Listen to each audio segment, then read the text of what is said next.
On the 12th day of Christmas, my true love gave to me down edge and a partridge in a pear tree. Yes, Hey. It is episode 12 of Life Downloaded, and we have got a cracker, did you see what I did there, for you in this episode. It is our Christmas episode! Hurrah! Which I've just realised is genuinely 12 days away from Christmas. Really? Oh, see, it's like a Christmas miracle. Haha.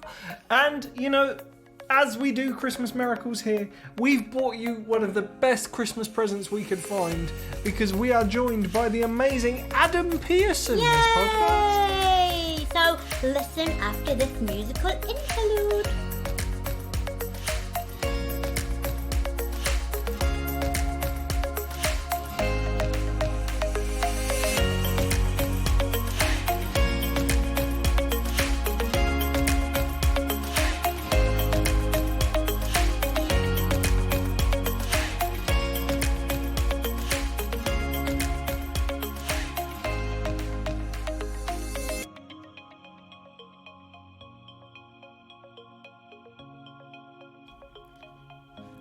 Well, hey there everybody. Guess what? It's time for episode 12 of Life Downloaded. How are you doing, Miss Rink? I'm good, but I'm really upset because it's actually Friday the 13th and not the 12th of December, and I want it to be the 12 days, even though it's our 12th episode. We kind of effed that up a little bit, didn't we? We did. Should we just lie and say that we actually recorded this on the 12th?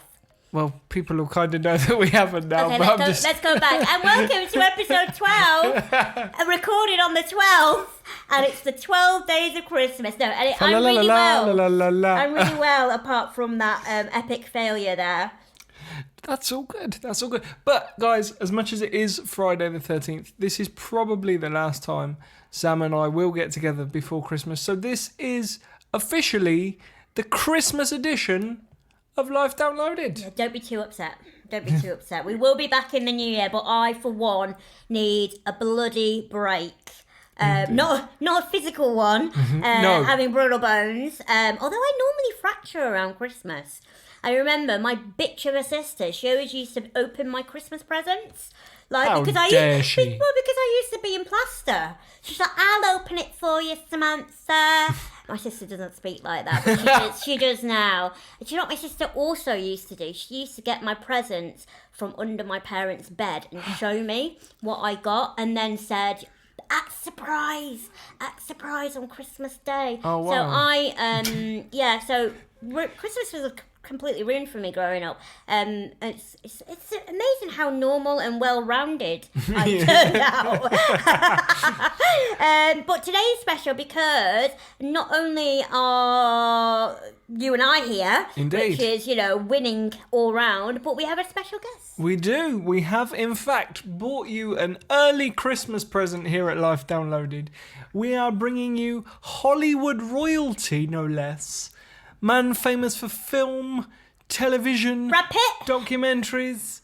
Not Brad Pitt, but probably just as attractive, let's be fair. We have bought you, lovely Life Downloaded listeners, Drum roll. the amazing Adam Pearson. Welcome to Life Downloaded, Adam. Hey, thank you. I'm practically sat on Adam's lap right now because we're sharing a mic. And it's amazing. Merry Christmas. Merry Christmas. Early Christmas gift, but we kept the receipt, so it's all good. So can I take you back then? I return you. I can return You you. can take me back to where I came from, but I don't think my mum will be too happy. Oh, so it's amazing to see you, and thank you for coming to Shez Samantha. That's a really... That's Shez Samantha. Shez Samantha. Honestly, I've got a degree in French as well, so I know. That was shocking. I'm just going to go hide under the table. Yeah, it's great to have you here, because we've been seeing each other quite a lot recently, We have. which is Indeed. nice. Mostly because we've got the same agent, which is fab, lovely Andrew Roach. So we rendezvous at the same events, but yeah, also because we've been invited to some amazing events as of late, all to do with obviously the zeitgeist of our era, inclusion and Zeitgeist. diversity. Oh, yes. Those Did you like that words word? that are slowly losing all Yes, meaning. they really are. So, before we get on to talking about an event that myself and Dan and Adam, we all attended. I know. It was like the Power Rangers all in one room. It really was. Before we get to talking about that, it is Christmas. It is our Christmas edition. It is our 12th episode. I think that's quite a nice little number. Indeed. But what are we all doing for Christmas? What are you doing for Christmas, Sam? So normally I'd be led on a beach in Mexico, but unfortunately my mother dearest, who I do love dearly, I think she had her nose put out of joint a little bit because I just kept buggering off to Mexico. Without her? Without her. How I dare you. know. So I am making the short train ride up to lovely Lancashire and spending some quality time with Mama Renk. And I've actually, through the power of social media, I have reconnected with a few school friends. So I've said, hey, if you're around, let's go for drinks. And also Cameron, who did our lovely visuals. Oh, yes, the lovely Cameron. Yeah, for Life Downloaded. From 10 Studios? He owes Studio 10. Studio 10, there you go. He owes me a butter pie. And for A butter pie. Butter pie. That sounds like it's good for your heart health. I just love a butter pie. That sounds like it's good for your cardiac health. So the Southerners will not understand. A butter pie is like a pie, like, meat and potato pie, but with no meat in. It's like sautéed potato slices. Okay. But with butter, melted butter and like onions sauce inside. Okay. And So it kind of sounds- like a pie version of, and I'm going to sound really middle class here, I'm not, I'm just well educated when it comes to food. Kind of like a pie version of a dauphinoise. Yes, but more buttery. Okay. That sounds amazing. No, but I swear it's like sex, but better. I swear. So yeah, I'm really Whoa. looking. Yeah, it really is. What I know you do? what type of sex do I have? Are you doing it right? I probably not. I don't know. Like, you'll have to show me if I'm doing it right. Oh, hang on. I know. That's a whole different show. Let me get my phone. So yeah, I'm looking forward to it. I'm actually pretty exhausted. I googled the symptoms of exhaustion, and I tick about 70% of the symptoms. So I think it's my body saying, do nothing for a few weeks. So I'm actually really glad. My mum lives out in the middle of nowhere, so literally I won't be able to do much, which will be fine. I think I need that. I think you need a proper break. And just rest and mind, body and soul, and I probably won't have good internet connection. So I'll be like crying after 2 days. But yeah, no, good. I'm looking forward to it, and I'm gonna just eat and drink because that's what Amazing. you're supposed to do at Christmas. Yes. How about you, Adam? What happens in the Adams household? So we have it in Croydon. So it's We are me, Croydon. the twin, mum, dad, and then her sister, my aunt, comes over with her husband, their daughter, and their dog. So it's 7 people and a dog. Amazing. Nice. Or 8 people, if you're my aunt. Oh, I know, right? Massive bone of contention, is that dog's a person or not? yeah, but my Lola's a baby. Does the dog sit at the Christmas dinner table? God, no. Okay, good. Just thought I'd check. No. There's a line in the sand, Dan, that I draw when it comes to pets, and that's definitely. I love animals. Before Yes. everyone starts tweeting me. Adam hates animals. Yeah. I think we just need to respect the hierarchy and the circle of life. Indeed. And we eat, drink, be merry, play some board games. I'm gonna. Board game. So like this is a new concept because I don't know whether it's because my mum's German and my stepdad's Algerian and they're just a bit awkward. No, I'm not saying all Germans or Algerians are awkward. Just my family. Just that particular one, one. But I don't know board games. I don't know. I don't think we really play board games. Is that? Do you do that? Is that a British thing? We definitely play, because I think it reaches the point that, whether you watch the Queen's speech or not, that it's that lull, especially if you have your Christmas dinner at lunchtime rather than sort of in Food the coma. evening. Everybody's sort of food comed. Everybody may or may not have watched the Queen's speech accordingly. Generally, it's on in my house because my nan won't miss it. Good old Nan. Yeah, I love my nan's bits. She's terrible at charades, but that's neither here nor there. Right. I would demonstrate, but you can't really show that on a podcast. The limitations of my medium. Indeed. But yeah, so like I'll quite often like play cards, or if somebody gets a new board game for Christmas, we might pull that one out. Yeah. I'm that guy. I'm all into like the geeky junk. So I've just acquired. I've had Cards Against Humanity for a while. I love Cards Against Humanity. But I've Humanity. just picked up the Disney version, the Harry Potter version. That's a Disney version, and Mike. the Avengers version. Oh wow! I've got it in my bag actually. We should play on the podcast. No, because this will end up being like, I know we can do strip card game. I know what's going to be happening here. But again, the limitations of our medium have caught up with us. Yeah, nobody would know if we were naked or not. we might be naked right now. Yeah, no, it's very true. Well, exactly. There's a reason they call me Elephant Man, and it's not my face. Hey. No. Will that stay in? Who knows? I love Christmas. I like decorations. I like the feel for it. I think I spend a lot of Christmases in Germany, and they go all out in Germany. And brought up Catholic, so it was very much about going to the Malmort. Did you ever go to a midnight mass? Yes. See, my nan is also Catholic, so midnight mass was a regular feature. But it's it's beautiful. You can't deny, regardless of whether you have religious beliefs or not. Going to a church around the festive times, there's something quite peaceful and quite calming, and you can be with your own thoughts. We were talking before, kind of doing this podcast. We said about being more mindful in the moment, and being getting present. away from the digital for a while. I like carol service on that. Obviously, we did the Scope carol service last year. Yes, we did, and it was gorgeous. It was beautiful. Didn't get an invite this year, did we, Scope? No. Have they fired out invites yet? I don't know. Are they doing one? Because I didn't get one either. Because we all do lots of work for Scope around this table. Yeah, we do. It's like we know each other. But don't all the same when people know each other. I thought that was we all do, don't we? We all hang around with each other. Apparently, it's not true. No. I mean, Adam, let's face it. We got talking on Twitter, same way that I did with Sam. Actually, we got talking. On Twitter. I did not stalk you. We got talking on. I mean, we actually met at a Scope event for the first time. I think so. Good memory. I think so. Sorry, and they're going, just whispering. I'm like, I need to speak up. I am on a podcast.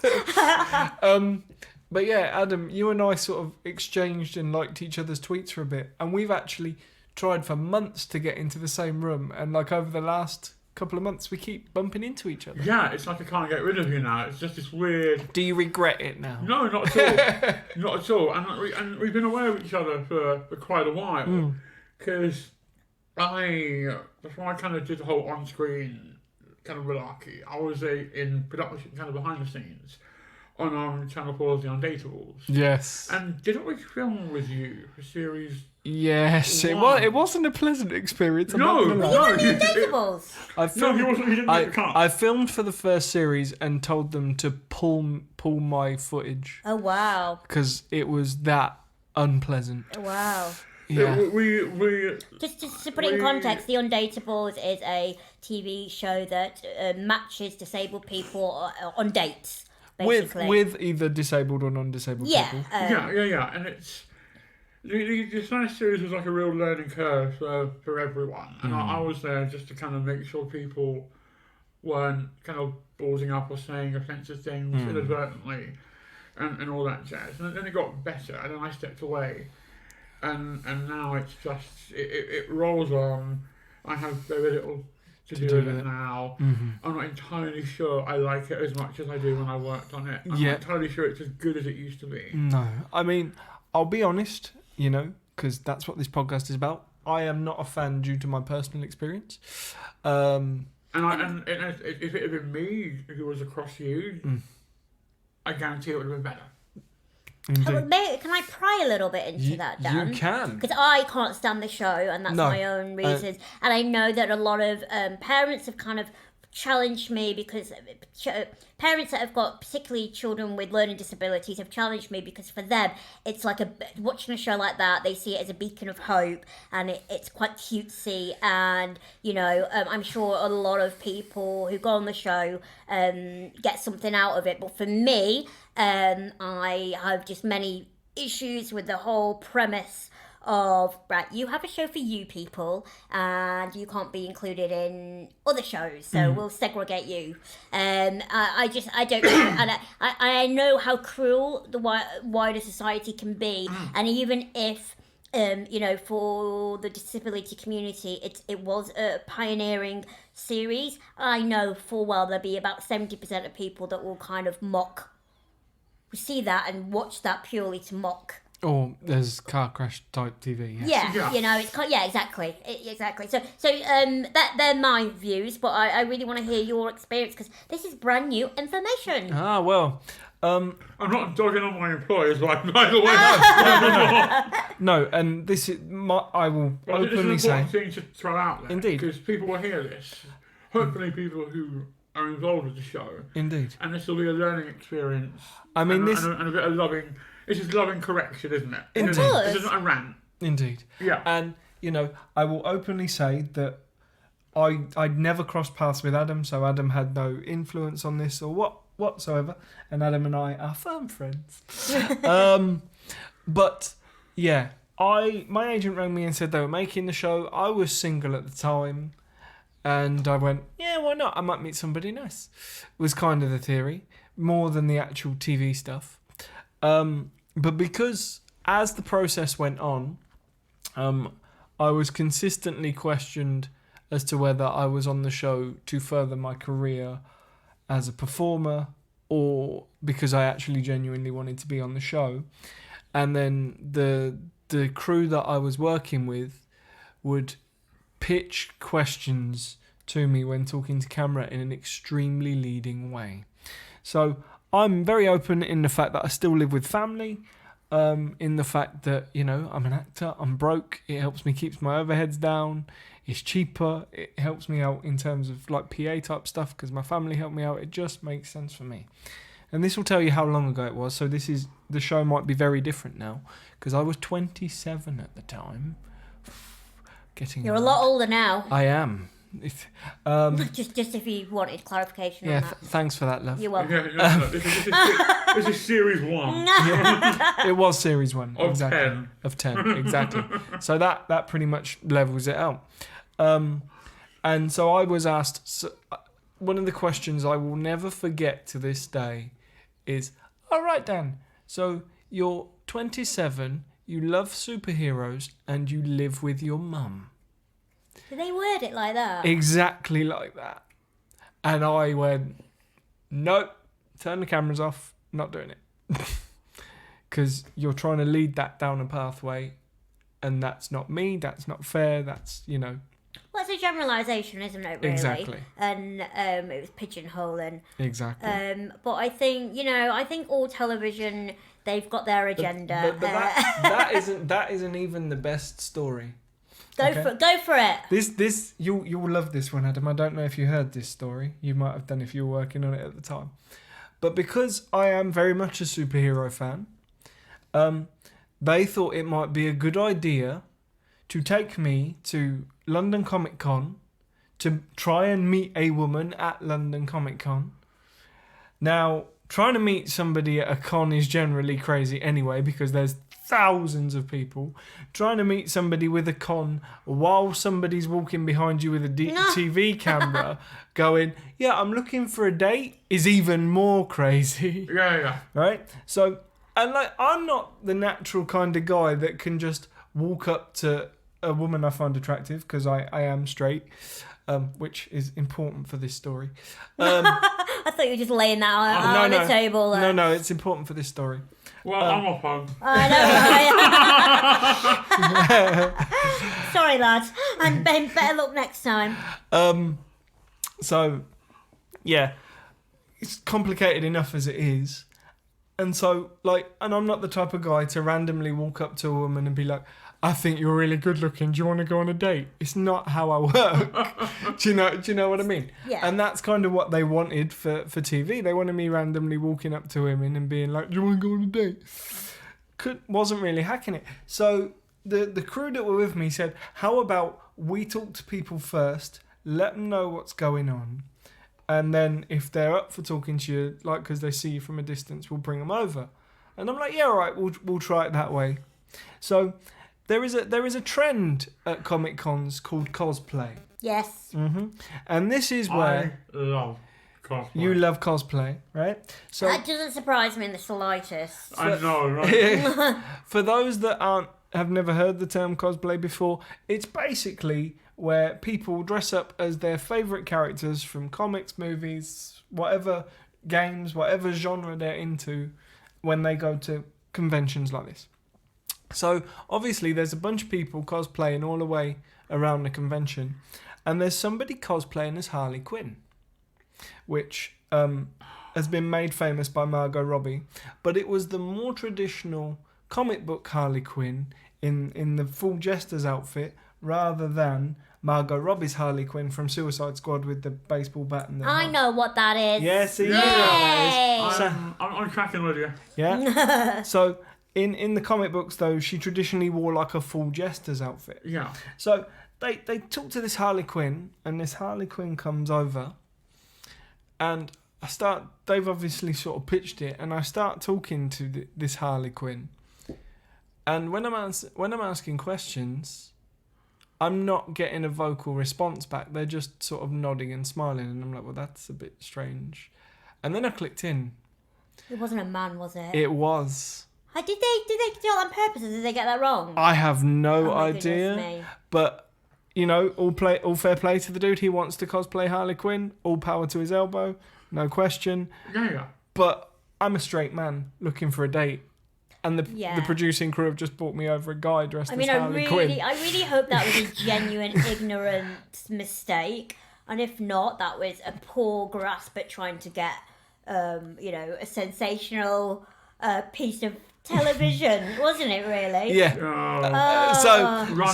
Runners. I know. Runners. So as you can tell, my personal experience of the Undateables was not a pleasurable one. Bless you. Well, I mean, speaking of television and on-screen, we've all dabbled. We've all had our on-screen time. And Indeed. with that, we are all activists and we are all campaigners. And we all recently attended an event held by, help me with this. It was held by the ITV and BBC. the BBC and Viacom, but that didn't get announced. And I was on ITV, BBC, and Viacom, and the Cultural Diversity Network. Oh, well done for remembering that. I was keynote speaker and I can't even remember the title of it. But I wanted to... Doubling Disability, I believe. That was it. So basically, all the broadcasters were trying to come together to say what they have achieved, what they still need to achieve, and to basically pick us for ideas or help them to be more inclusive and not be shockingly rubbish with representation as they really are still. So Both in front and behind the camera. Yeah. Yeah, and if you're hearing that description and thinking that sounds like exploitation, that's because it is. Yeah. So, I mean, there was a few things that popped up. I mean, my keynote speech was amazing. Phenomenal, It yes. was incredible. I enjoyed with Adam being called disability royalty. Obviously. We are gods. Those that words. There you go. I appreciated that. So let's clarify.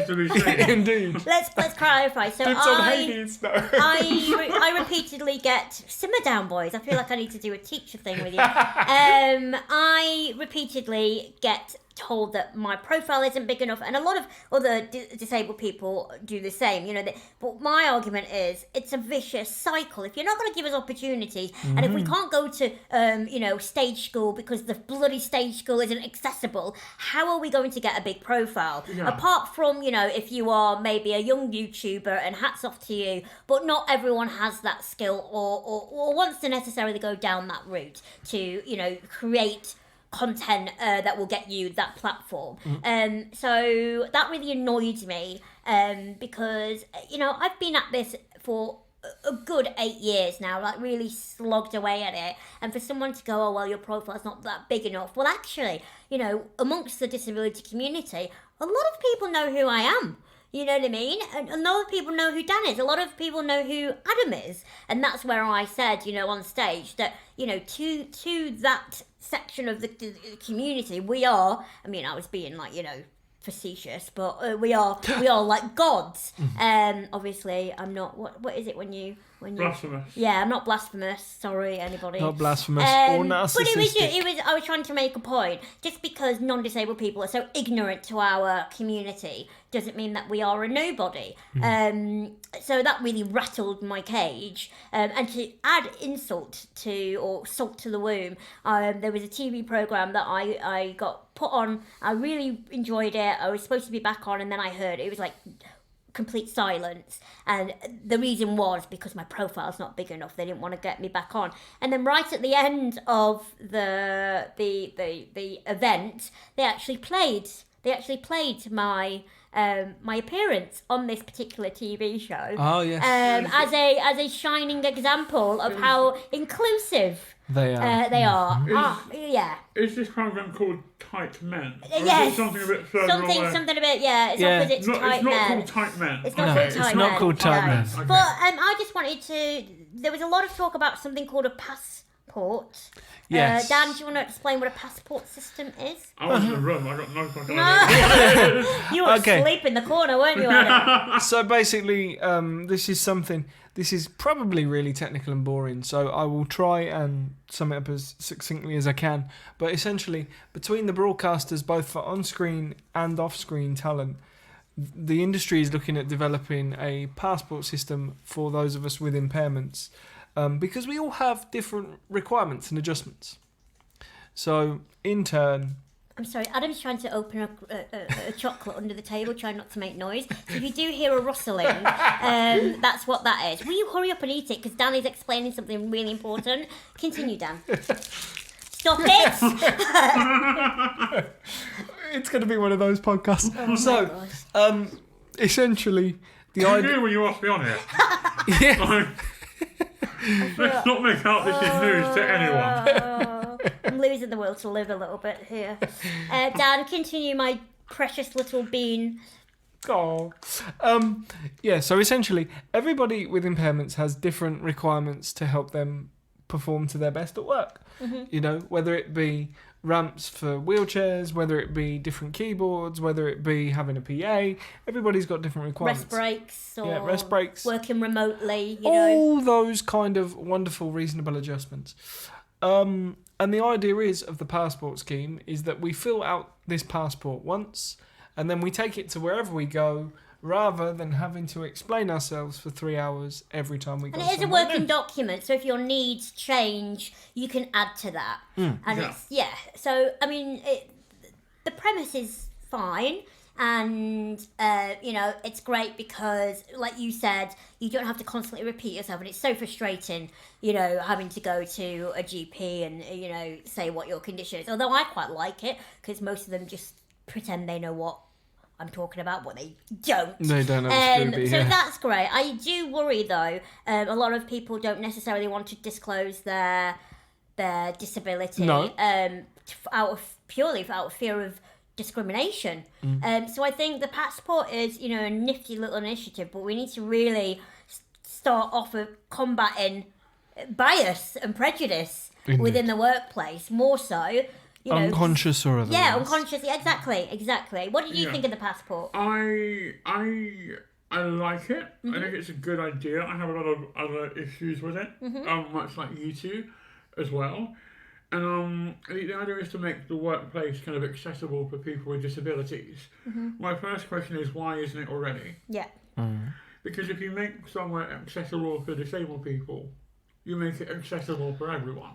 Social model at its finest. It's not like you're going to put in a ramp and then someone with legs is going to walk up to you and be like, oh, bollocks, I can't use that. No. Yeah. That isn't how it works.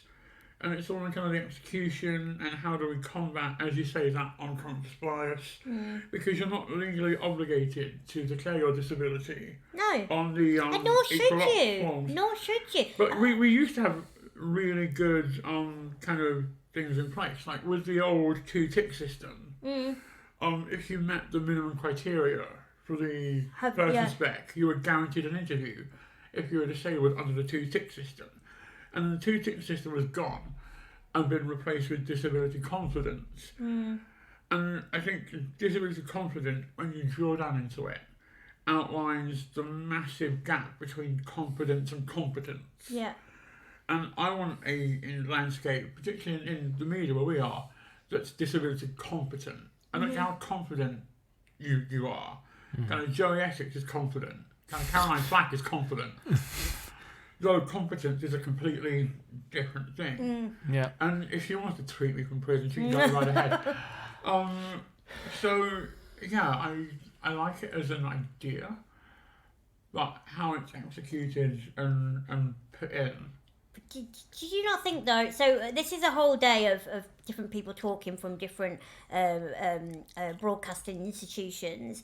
I felt it was very repetitive, in the sense that once one person talked about the passport, that should have been it. Okay, we got that, but it was like, okay, right, you're just saying what they just said. Yeah, it was like an echo. It was an echo, and that was disappointing. I actually got a message from a girl with a learning disability, and I need to message her back. If you're listening, I'm sorry, I need to tweet you back. But she sent me a lovely message on Twitter. I hate you. I don't.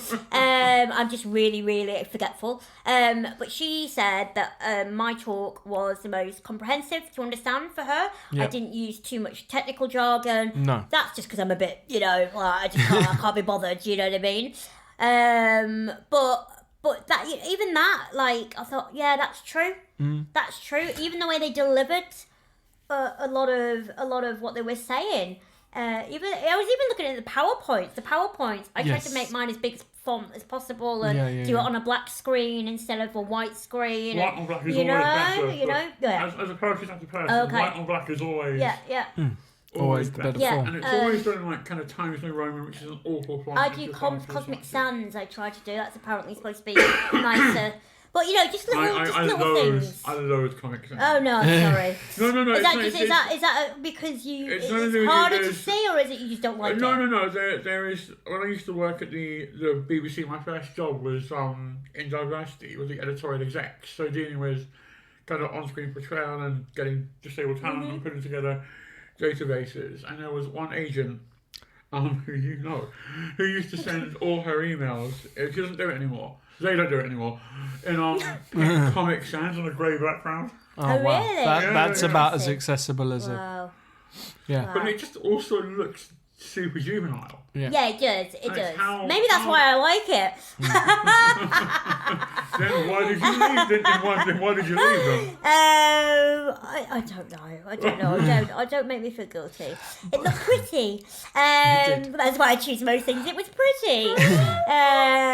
But just like you, Adam. I was going to say, that's why me and Dan are here. I know. We have been chosen because we are pretty. I know. But yeah, I was a little bit underwhelmed. Is that the right term? Yeah. I felt like it was the same old stick again. There was someone asked me a question going, surely it's common sense. I'm like, do you genuinely believe that people have common sense? If people genuinely had common sense, we'd live in a damn better world. We've done this 10 years ago. Yeah, exactly. Yes. That's how far behind we are. Indeed. Where we are now with disability is where we were with BAME or BAME or whatever the hell I have to call it now. Yeah. 10 years ago. Yeah. I mean, completely. because I'm hardcore or a glutton for punishment, whichever way you look at it, I actually watched the stream session from Manchester in the morning as well. So did you? I was there How was that? all day. It was pretty good. Yeah. I'd say it had more variation than the session in the afternoon. Yeah. So, for example, some of the guys from the BBC were talking about the new offices in Cardiff and how they've made them accessible for people on the autism spectrum. with lighting and room shapes and different types of maps and all kinds of accessible goodness. And I'm like, that's worth sharing. Yeah. And then there was a chat from our colleagues at Dank, basically telling people to do it and stop fucking about. Bloody love Dank. Yes, Dank is a phenomenal force for good. Can we explain what Dank is for our Yes, lovely listeners? we can. Thank you for prodding me to do that. Dank stands for the Disabled... D-A... Come on, Dad. DANC. Yes, Disabled Artist Networking Community. There we Thank go. you. There we There. go. Had to engage the anagram or whatever. It's not an anagram. What's it called? See, my brain's completely I don't know. fried. It's nearly Christmas. Let's Yeah, just. exactly. But yes, it stands for the Disabled Artist Networking Community. I got a story here as well. This is the thing, and then I'll tell you, because this happened the same day as that thing that we've been talking about. And we all love a good Adam Pearson story. So yeah, the Disabled Artist Networking Community, which is basically run by the amazing Triple C, which is headed up by Shirley Houston of Coronation Street fame and Melissa Johns, also of Coronation Street fame. And they basically get a bunch of arts people from the business side of stuff, whatever art form that may be. It's not necessarily acting or whatever. You could be an artist, you could be a writer, you could be whatever. In a room with a bunch full of disabled people, which all have the skills to be writers, actors, performers, artists, whatever, and make us all have conversations, quite frankly. That's it in a nutshell. And they also make pretty good Christmas ads. I've not seen that yet. So, Go on, with Adam. regards to Melissa, because this story is about Melissa. Yes. She was on the BBC Info Twitter feed, Yes. and they were going about how important disabled actors are in inclusivity is. And they had this video, and it was like, here we see inclusivity is at the heart of what we do and everything we do. Here is disabled actress Melissa Jones. Yep. And they got her name wrong. Oh no. Yeah, they did. know. Her name is Melissa Johns, not Melissa Jones. No. And then Melissa retweets it going, I don't know who this Melissa Jones is, but she sounds amazing. Indeed. Yeah, no, the Dank Christmas ad, so they're at dank_manc, as in MANC on Twitter. Manchester. Indeed. And you can watch their Christmas ad. It is a wondrous thing. I'd argue that mine's a little bit more glamorous, but I haven't Oh, tweeted yours it is a out bit there. glamorous. Have you seen it yet? You showed it me. Did I show it to you? I Yeah. can't remember who I've shown and who I've not. That's quite worrying that you don't remember. Indeed. But anyway, we've not sung yet. Should we sing a Christmas song? What Christmas song are we don't going to sing? know. I didn't really. I need to warm Are up we the gonna- vocal are we cords. gonna- Hang on.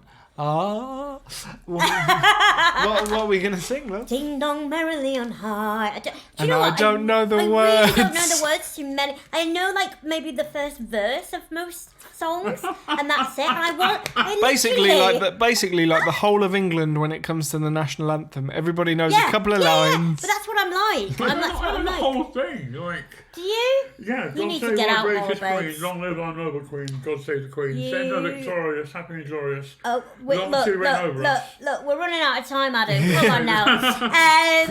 Do you know what? It has been lovely. I'm so glad I got to meet up with you all Indeed. before Christmas, and I'm glad we got to squeeze one more in before the new year. And on a personal note, it's been fantastic starting up Life Downloaded with the lovely Dan Edge, my Indeed. husband. Year and I one. really hope that you listeners have enjoyed our trials and tribulations. It has been a very much a learning curve for both of us. We're not saying we get it right all the time, but the one thing we can say is we are 100% authentic. We are true to what we say. We don't filter anything, and I hope that is a positive thing, because in a world where fake news and social media tells us a load of baloney, it's nice to get something that's quite raw, and it's been quite cathartic for myself to be able to just say what I